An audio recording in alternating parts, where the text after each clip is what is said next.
Graça e paz, que Deus esteja abençoando cada um de nós na participação deste estudo bíblico sobre o livro de Apocalipse. E nós vamos fazer agora a leitura do texto bíblico de Apocalipse 20. Os que quiserem acompanhar nas suas Bíblias, podem abri-las e acompanhar a leitura. O texto diz o seguinte: Então vi descer do céu um anjo, tinha na mão a chave do abismo e uma grande corrente. Ele segurou o dragão, a antiga serpente, que é o diabo, Satanás, e o prendeu por 1000 anos. Lançou-o no abismo, fechou, pôs selo sobre ele, para que não mais engane as nações, até que se completem os 1000 anos. Depois disto, é necessário que ele seja solto um pouco de tempo. Vi também tronos, e nestes sentaram-se aqueles aos quais foi dada a autoridade de julgar. Vi ainda as almas dos decapitados por causa do testemunho de Jesus, bem como por causa da palavra de Deus. Tantos quantos não adoraram a besta, nem tampouco a sua imagem, e não receberam a marca na fronte e na mão.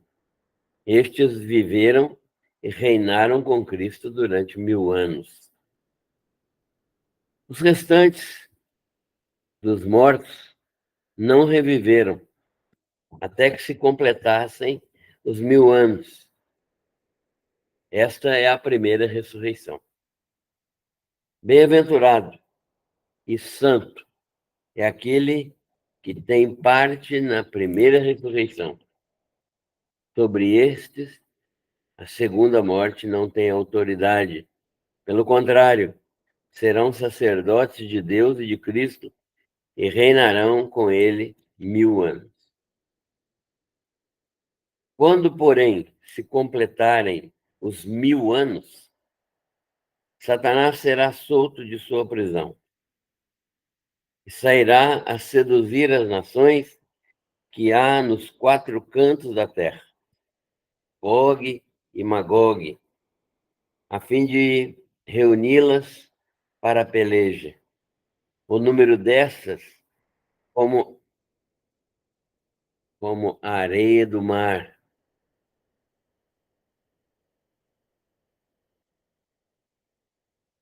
Marcharam então pela superfície da terra e sitiaram o acampamento dos santos e a cidade querida.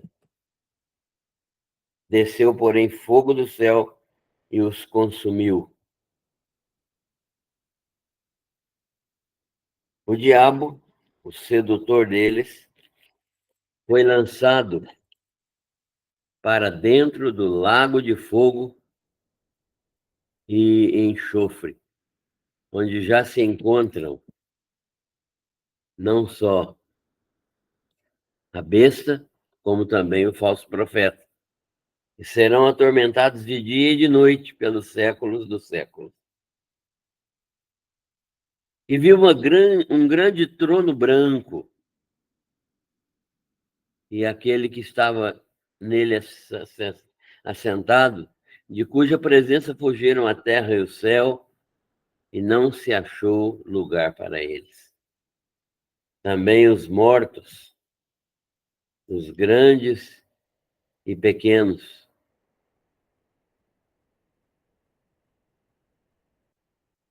postos em pé diante do trono. Então se abriram livros, ainda outro livro, o livro da vida, foi aberto, e os mortos foram julgados segundo as suas obras, conforme o que se achava escrito nos livros. Deu o mar os mortos que nele havia. A morte e o além entregaram também os mortos que neles estavam e foram julgados, um por um, segundo as suas obras. Então, a morte e o inferno foram lançados para dentro do lago de fogo. Esta é a segunda morte, o lago de fogo. E se alguém não foi achado escrito no livro da vida, esse foi lançado para dentro do lago de fogo. Amém. Que Deus manifeste a sua graça para entendermos a sua palavra e nos responsabilize cada vez mais para falarmos àqueles que estão caminhando para ficar para sempre no lago de fogo. Deus amado, nós te louvamos pela tua bondade e misericórdia em nos manter vivos, em nos dar a graça de conhecer a tua palavra e de saber aquilo que o Senhor tem planejado no futuro para o final da vida nesta terra, para o final do teu programa com esta humanidade. Nós te louvamos porque o Senhor é um Deus que revela aos teus servos aquilo que o Senhor quer fazer. Obrigado porque o Senhor planejou e fez com que João escrevesse esse livro que nos ajuda a compreender o final dos tempos. Obrigado por tudo que o Senhor faz, por tudo que o Senhor revela. Obrigado pelos altos planos que o Senhor tem a nosso respeito, ressuscitando-nos em Cristo Jesus, arrebatando-nos antes da tribulação e ajudando-nos a entender o período tribulacional, que é um período de juízo do Senhor sobre todos os homens rebeldes. Tem misericórdia e dá disposição ao nosso coração de evangelizar, de falar do teu amor para as pessoas, para que elas escapem do severo juízo do Senhor sobre todas as coisas. Nós oramos e agradecemos por tudo, em nome de Jesus. Amém.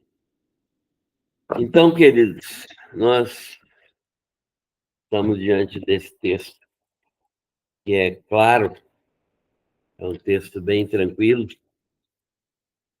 Até agora nós vimos o quê? Nós vimos que a igreja existe, ela está vivendo a sua fase final, a igreja fiel será arrebatada, né?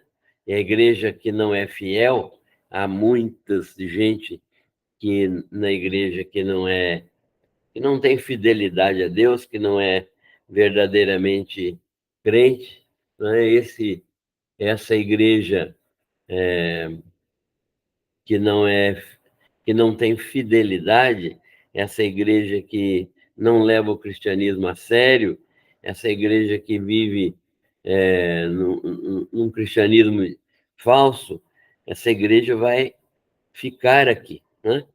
Então, somente a igreja verdadeira, a igreja fiel, composta de crentes verdadeiros e fiéis, é que será arrebatada. Então, depois do arrebatamento, nós teremos esse período tribulacional, um período grande que tem vários tipos de tribulações, que são juízos de Deus sobre a terra, sobre as criaturas da terra, inclusive sobre Satanás e seus anjos.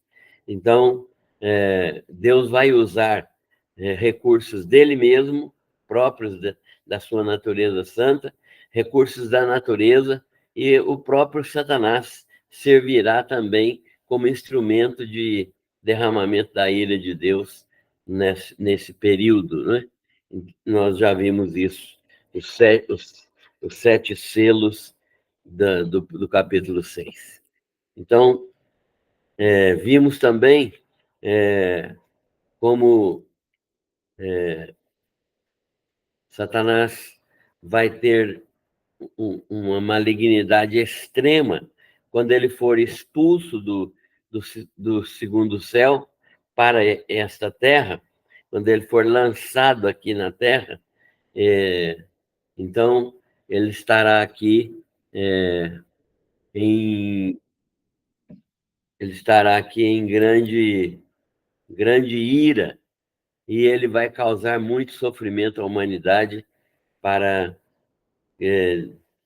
descontar essa ira, para extravasar essa ira, né, contra a humanidade. Mas nós vemos também que Deus toma providências e ele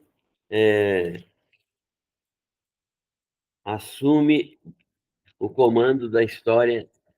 Nunca deixou de ser comandante da história, mas ele assume definitivamente o total comando da história e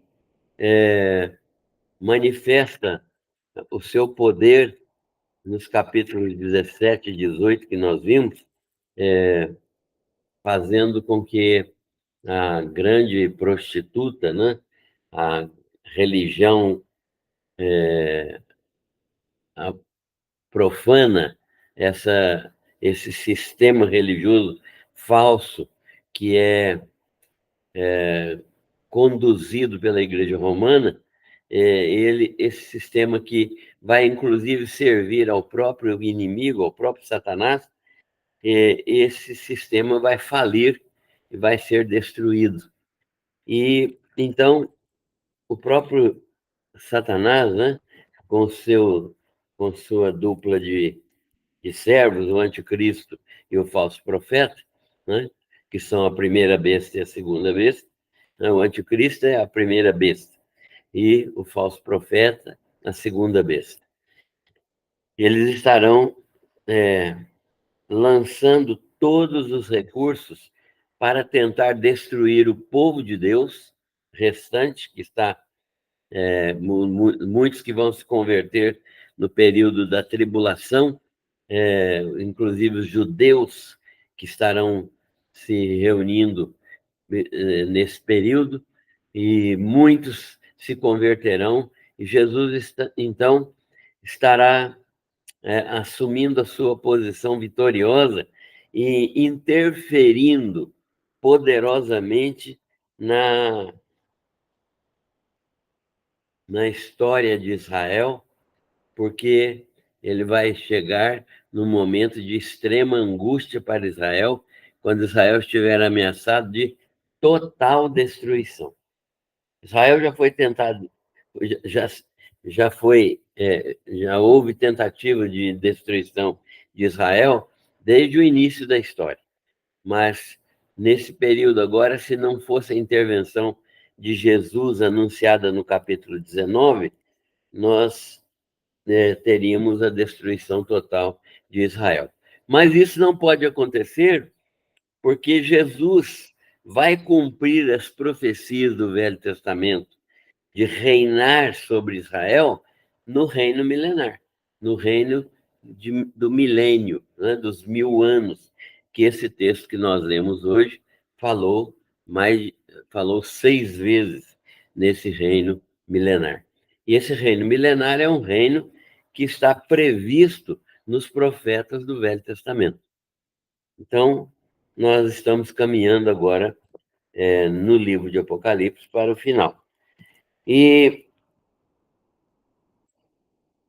o autor, então, João, que recebeu de Jesus Cristo esta visão, vai falar agora sobre esta prisão de Satanás por 1000 anos, e depois de vencidos esses 1000 anos, que é o período milenar, é o juízo final, né?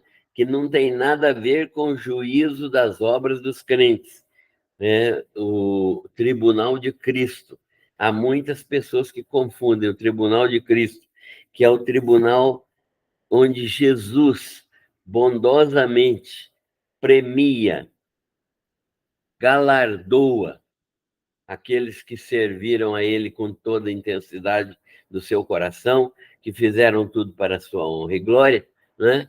Então, esses serão premiados. É aqueles que não fizeram, mas foram crentes aí, que não tinham muita vibração, muito entusiasmo, muita decisão em fazer coisas para a glória de Deus, eles vão ser também avaliados, não perdem a salvação, mas não têm também galardão, né? Paulo ensina isso aos Coríntios no capítulo 3. Depois, quem quiser, dá uma olhada lá no capítulo 3 de 1 Coríntios e vai descobrir essa doutrina dos galardões ali. Bem, então, o texto agora nos fala deste tempo e fala do juízo final. Neste juízo final, nós vamos ver daqui a alguns instantes, só existem incrédulos, perdidos, não tem salvos no juízo final, porque é um juízo de condenação. Então, o texto mostra que há um anjo que tem a chave do abismo. O abismo é o lugar de habitação dos demônios, dos anjos caídos. Conforme a carta de Judas, muita gente nunca nem leu Judas, né? É uma cartazinha de um capítulo apenas, 24 versículos, mas ela tem profundidade. E ele fala exatamente desse abismo, que é o lugar de habitação dos anjos caídos, onde que foram rebeldes e que foram lançados nesse abismo, que é essa habitação dos... Não é habitação, eles estão lá presos, né?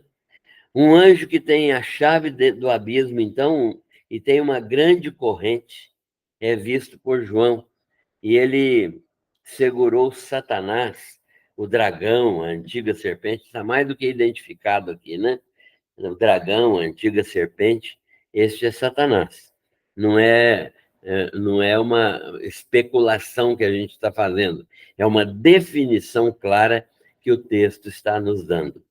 Quem é Satanás? É o dragão, a antiga serpente, aquela serpente lá do Éden.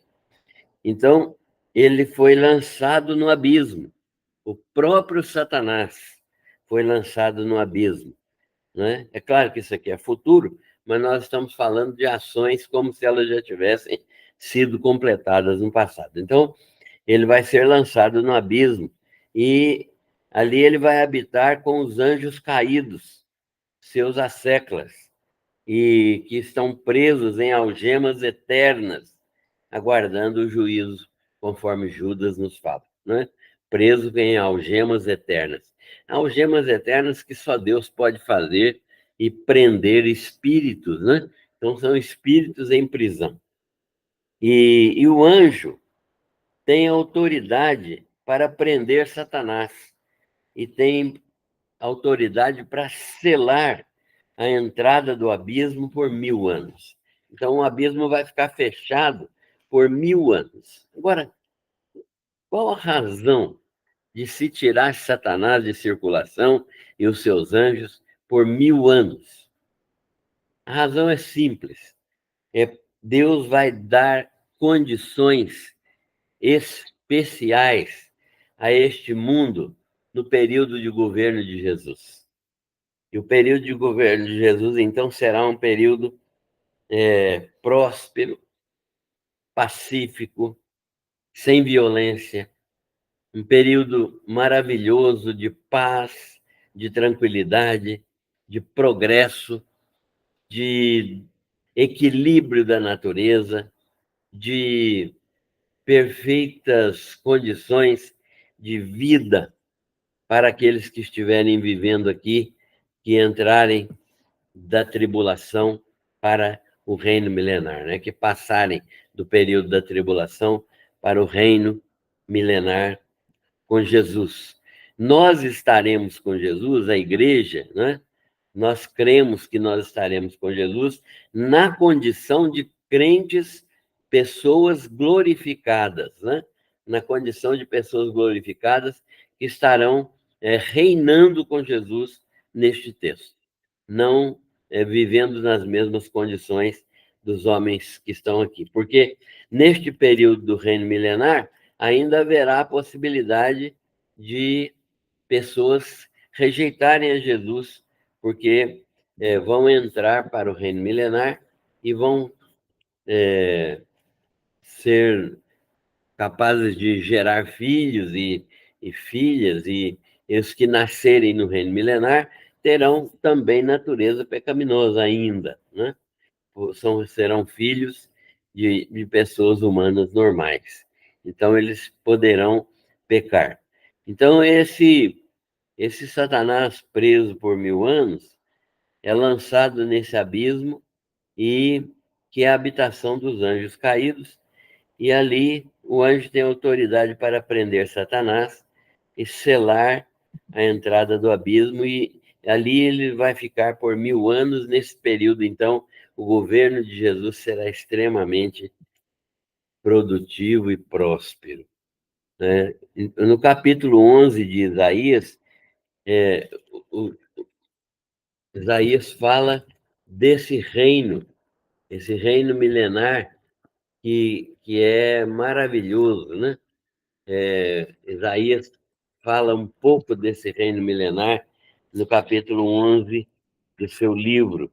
Ele diz assim: do tronco de Jessé sairá um renovo, um rebento, e das suas raízes, né? Jessé é o pai de Davi, e das suas raízes um renovo,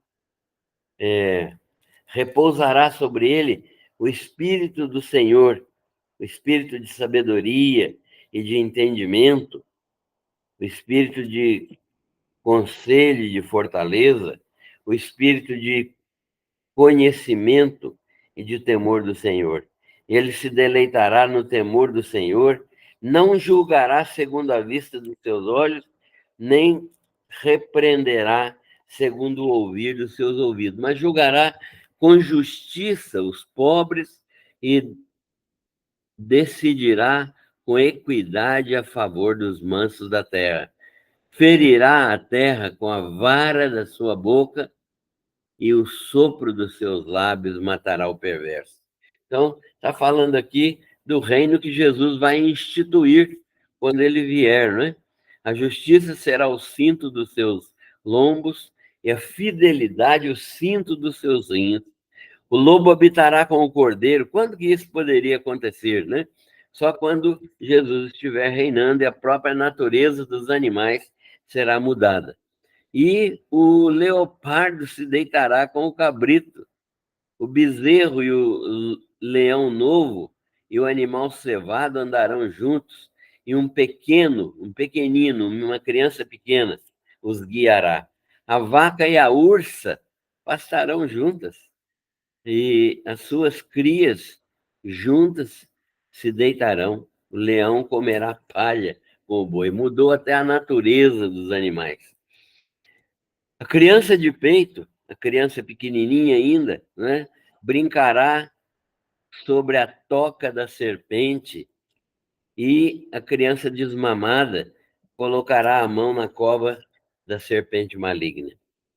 E não se fará mal nem dano algum em todo o meu santo monte. É o reino de Jesus. Porque a terra se encherá do conhecimento do Senhor, como as águas cobrem o mar. Estes 9 versículos, né? Falam, tem mais versículos, mas eu vou ler só até aqui. Falam bem claramente da mudança que vai acontecer no reino milenar, não é? Quando Jesus estará sendo rei, e estará reinando sobre Israel, porque Israel vai ser liberta na batalha do Armagedon, e eles vão reconhecer Jesus como seu Messias, e eles vão então aceitar o domínio desse Messias, e isso vai ser motivo de prosperidade no reino milenar, E segundo Jeremias, o próprio Davi ressuscitado vai ser regente sobre o reino de Israel. Então, o texto de Jeremias nos fala isso de uma maneira muito clara. E essa ressurreição, então, esse capítulo 11 de Isaías, fala desse reino milenário, e essa ressurreição de muitos santos do Velho Testamento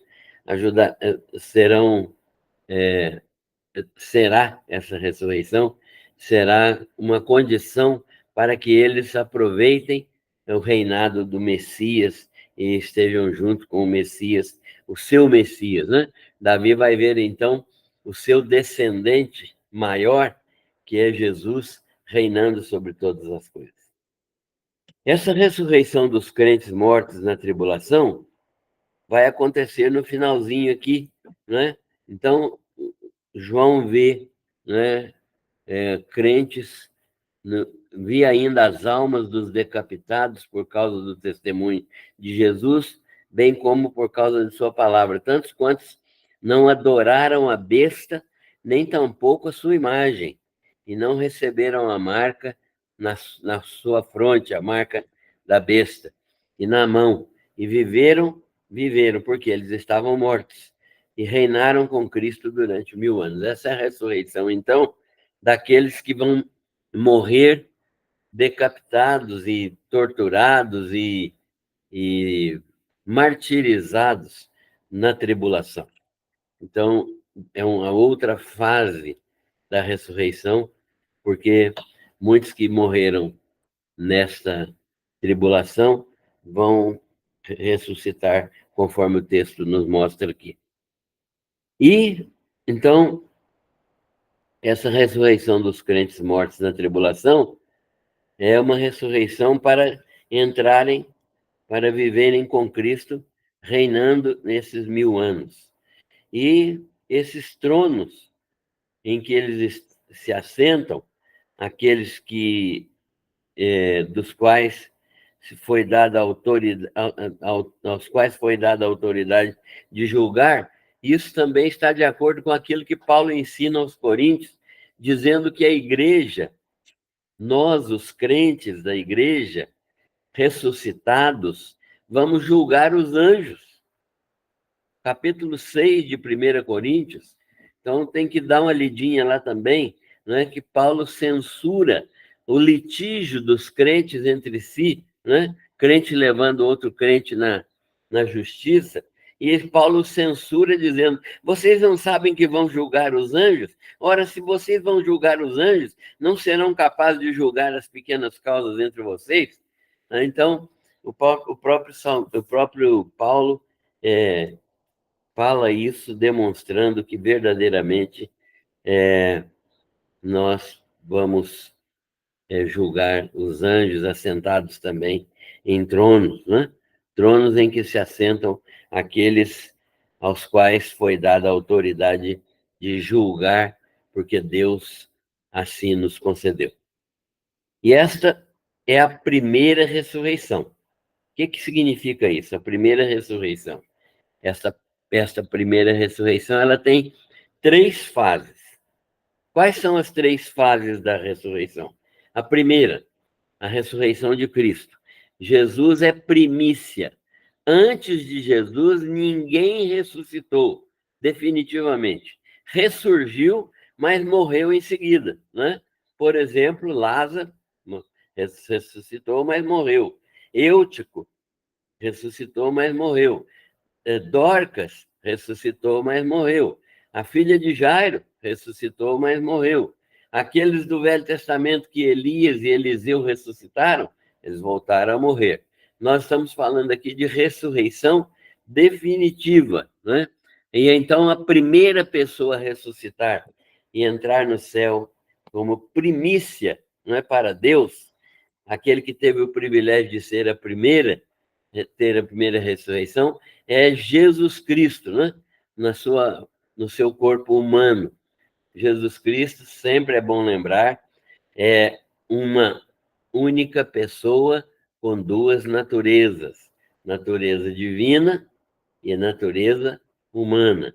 Em sua natureza humana, ele foi o primeiro a ressuscitar, ele é primícia, primeiro fruto maravilhoso da ressurreição. Então, Jesus, Cristo, é primícia. Segundo, os crentes da igreja, no arrebatamento. É o segundo grupo que vai ressuscitar. Os crentes da igreja, nós, então, no arrebatamento. Se nós estivermos vivos quando o arrebatamento acontecer, nós não ressuscitaremos, mas seremos glorificados, né? Então, crente morto ressuscita. Crente que está vivo durante o arrebatamento é glorificado, é transformado e glorificado. E o terceiro grupo são esses crentes mortos na tribulação, crentes e israelitas, né, do Velho Testamento, que se ressuscitam nessa época para a entrada no reino milenar. Então, nós entendemos que isso é o que está sendo ministrado aqui nesse texto de Apocalipse. E nós temos também a segunda ressurreição. Então, a primeira ressurreição só tem salvos nas três fases dela. Jesus, primeiro, os crentes da igreja, em segundo, os crentes da tribulação, em terceiro. A segunda ressurreição é a ressurreição do juízo, a ressurreição dos mortos perdidos, a ressurreição da condenação, né? Essa ressurreição da condenação à morte eterna. E nós temos também três tipos de morte na Bíblia. A morte espiritual, que é aquela que é consequência do pecado. Como todos pecaram, todos estão espiritualmente mortos. Quando eu nasci, eu já nasci espiritualmente morto. Cada um que nasceu neste mundo pecador, nasceu morto espiritualmente. Paulo ensina isso aos Efésios, falando-lhes que eles foram vivificados quando estavam mortos em delitos e pecados. Então, eles receberam vivificação, foram revivificados por causa de estarem mortos espiritualmente. Segunda morte é a morte física, né? Consequência da morte espiritual. Todos morrem fisicamente. E essa morte física, ela é ela é consequência da corrupção do pecado, e mesmo os salvos morrerão fisicamente. Mesmo aqueles que são salvos em Jesus Cristo morrerão fisicamente. Porém, serão ressuscitados, né? E o terceiro tipo de morte, que é a morte eterna, ou segunda morte. Aqueles que não ressuscitam com Cristo, que não creem no seu nome, eles morrerão eternamente, estarão separados de Deus por todo sempre. Então, é a morte eterna.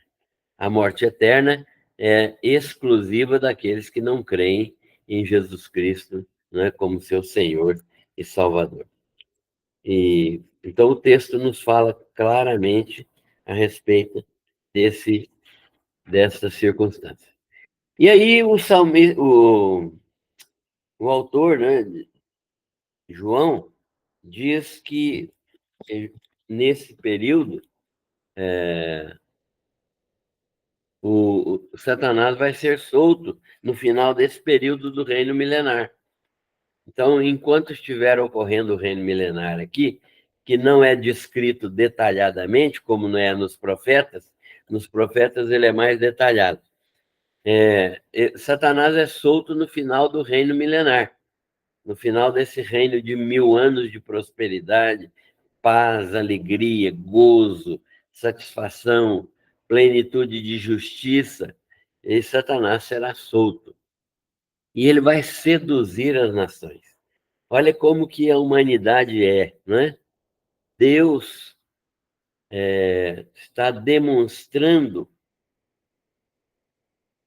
com sua misericórdia, que mesmo nas melhores condições de vida, mesmo nas melhores condições de sustentabilidade, nas melhores condições de presença neste mundo, não é? Sem nenhum tipo de empecilho para viver uma vida agradável a Deus, ainda haverá gente corrupção. Então, Satanás vai seduzir as nações e vai armar uma batalha contra a Cidade Santa. Qual é a Cidade Santa que será a capital do mundo nesse período? Jerusalém, né? Então, essa Cidade Santa, a cidade querida, né? No Velho Testamento, Deus fala de Jerusalém como a cidade querida, a cidade do seu coração, Jerusalém, a cidade amada. E então, nessa circunstância, quando Satanás se levantar e juntar algumas nações para destruir Jerusalém, na sua última tentativa, né, Deus vai levantar-se e o juízo de Deus será definitivo nesse momento, porque fogo do céu vai cair e vai destruir todos eles. Bom, a destruição de todos eles não significa aniquilamento. Destruição significa apenas morte. Não é aniquilamento, no sentido de fazê-los deixar de viver, porque eles vão ter um tipo de ressurreição que nós não sabemos exatamente como que é, porque eles serão julgados. Eles serão julgados no trono, diante do trono branco de Deus, né? Jesus estará nesse trono como juiz, definitivamente para julgar aqueles que, desde o início do mundo, desde Caim até agora, não aceitaram as promessas, as bênçãos, a graça de Deus e estão condenados. Eles serão agora sentenciados e julgados. Então, essa rebelião final de Satanás, demonstrando que, mesmo nas condições mais favoráveis, o ser humano tem a natureza pecaminosa, vai demonstrar também o juízo justo de Deus contra essas pessoas. Satanás, então, será jogado, lançado no lago de fogo. A gente pensa que Satanás é dono do inferno, né? Ele não tem nada de dono do inferno, não. Nem no inferno ele não fica. Ele vai ficar no lago de fogo, né? O inferno também será lançado lá no lago de fogo. Satanás será lançado no lago de fogo e enxofre, onde já estão, nessa época aqui, já estão o falso profeta, que é a segunda besta, e o anticristo, que é a primeira besta, que serviram a Satanás aqui neste mundo. Então, com essa besta e com o falso profeta, serão atormentados pelos séculos dos séculos. Alguns, alguns grupos que não creem na existência do inferno e do lago de fogo. Mas aqui está muito claro que o lago de fogo existe e é o lago da punição eterna, para sempre, de todos aqueles que seguiram a Satanás e seus anjos e seus asseclas e não se arrependeram dos seus pecados, né? E eles, então, vão também ser lançados ali. A morte e o inferno foram lançados também no lago de fogo. E aí nós vemos aquilo que Paulo fala aos Coríntios, né? Onde está a morte, a tua vitória? Onde está o inferno, o teu aguilhão? Porque a morte e o inferno foram lançados no lago de fogo para sempre. E então vem o juízo final, que é o juízo do trono branco, né? É chamado juízo do trono branco. porque realmente o texto fala isso, né? Vi um grande trono branco e aquele que estava sentado sobre ele, de cuja presença fugiram a terra e o céu e não se achou lugar para eles. E o que vai acontecer nesse juízo final, esse juízo do trono branco? Somente os perdidos estarão diante desse juiz. Somente os perdidos. Por quê? Porque os salvos já foram galardoados, já receberam sua recompensa e as suas ressurreições respectivas. Né? Jesus, em primeiro grupo, segundo grupo, o grupo dos salvos da igreja, e depois os salvos da tribulação. Né? Então, esse grupo já recebeu a sua recompensa. E ficou, então, que o grupo daqueles que estão no reino milenar e que escaparam, que passaram pelo reino milenar e foram servos de Satanás, e aqueles que morreram sem Cristo desde Caim, né, desde o Éden até agora. Então, é somente os perdidos que, que ressurgem para a condenação. Eles recebem novamente vida, um tipo de vida que nós não sabemos exatamente como é, mas certamente não é o tipo de vida que os salvos receberam, né?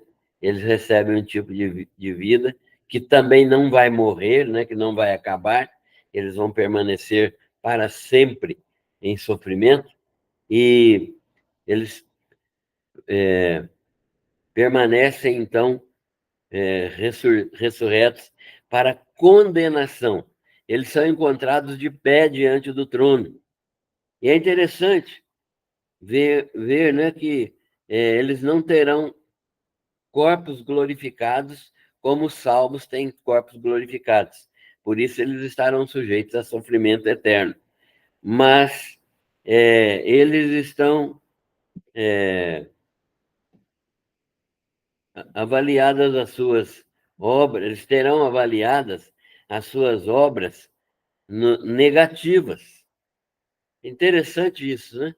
Porque vai haver um tipo de galardão negativo para eles. Né?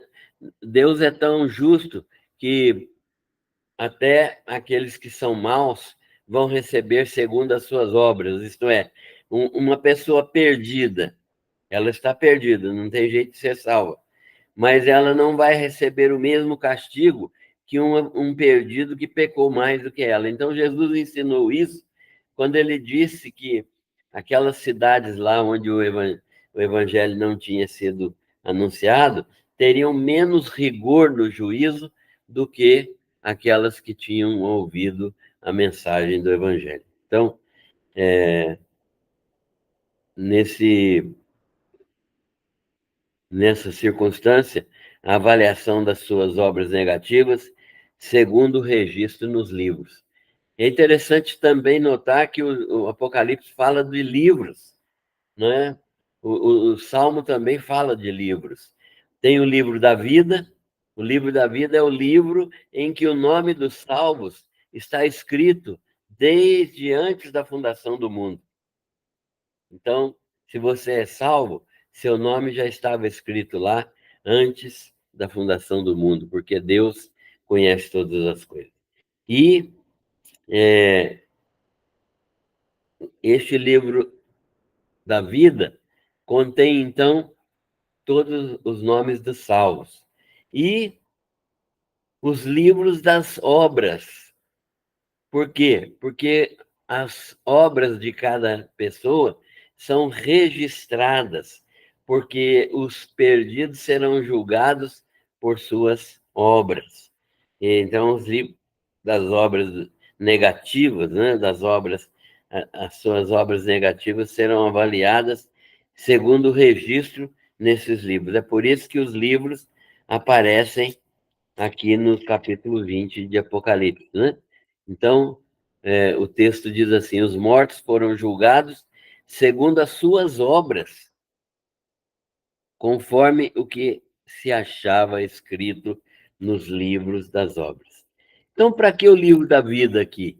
Exatamente para que, se alguém reclamar de alguma coisa, o livro da vida estará sempre aberto para demonstrar que o nome dessa pessoa não está escrito no livro da vida, porque Deus é infalível, ele não pode errar. Então, lançados para essas pessoas que não, não têm o nome escrito no livro da vida, serão lançados com a morte e o inferno para dentro do lago de fogo. E ficarão ali pelos séculos do século. Esta é a vitória de Jesus Cristo sobre a morte e é a própria morte é lançada no lago de fogo para todo sempre. É a destruição da morte, né? Então, nós vamos ver nos capítulos subsequentes, né, 21 e 22 de Apocalipse, que já não haverá mais morte no novo céu, na nova terra. Por quê? Porque a morte foi lançada e destruída aqui no lago de fogo.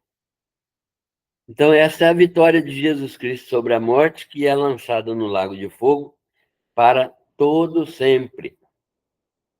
Como Paulo diz aos Coríntios, quando este corpo mortal se revestir de imortalidade e aquilo que é